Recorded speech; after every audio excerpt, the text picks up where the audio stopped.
সাগর কি শেখায়? বিনয়ী হতে শেখায়। কারণ সে অনেক শক্তিশালী এবং প্রচুর সম্পদে ভরা।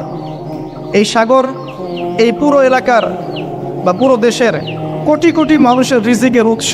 এই সাগর, তার ভিতরে আল্লাহ রিজিক আছে, সম্পদ আছে।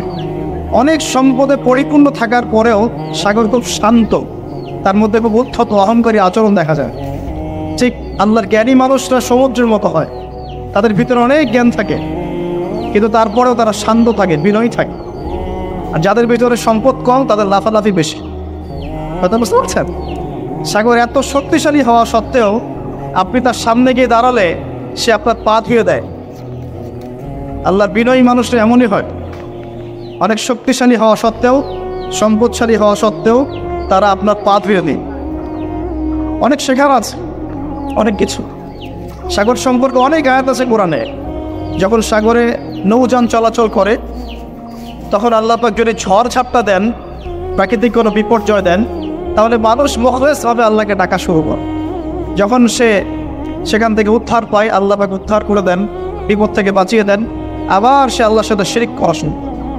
এই আয়াতগুলো সূরা ইউনূসের মধ্যে আছে।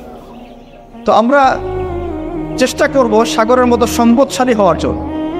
সম্পদশালী ভিতরে সম্পদ থাকবে, যেমন ভিতরে জ্ঞান থাকবে, কিন্তু বাইরে বিনয়ী ভাব থাকবে। সাগরের মতো পা ধুয়ে দেওয়ার মানসিকতা থাকতে হবে। এবং যখন সে আল্লাহর হুকুমে কর্জন প্রদান করা শুরু করে, তখন কিন্তু সামন পিছন সব ভাসিয়ে নিয়ে চলবে। তাই নর্মালি শান্ত থাকতে হবে, যখন আল্লাহর হুকুম আসবে তখন ছাপিয়েও পড়তে হবে। কথা কি বুঝতে পারছেন? সমুদ্রের মতো অনেক কিছু শেখার আছে। এগুলো শিখতে হলে আগে দৃষ্টিভঙ্গি চেঞ্জ করতে হয়। সাধারণ মানুষের মতো সব দেখলে হবে না, আপনাকে খিদর আলাইহিস সালামের মতো দেখতে হবে।